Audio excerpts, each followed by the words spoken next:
అవును, నాకు ఒక డౌట్. మన తెలంగాణ రాష్ట్రంలో యూరియా కొరత ఏర్పడ్డది, రైతులు ఇబ్బంది పడుతున్నారు అన్నారు కదా, మరి మనకెట్లా యూరియా దొరికిందబ్బా?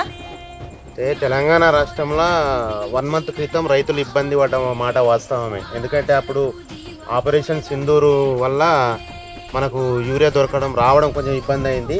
గత వారం నుండి అయితే ప్రతి రైతు, ఆధార్ కార్డు ఉన్న ప్రతి రైతుకి 2 బస్తాలు ఇవ్వడం జరుగుతుంది. వాళ్ళు లైన్లో నిలబడి తీసుకొచ్చుకుంటుండ్రు. మనకు ఈ తప్పిదం అనేది తెలంగాణ రాష్ట్ర ప్రభుత్వం వల్ల జరగలేదు.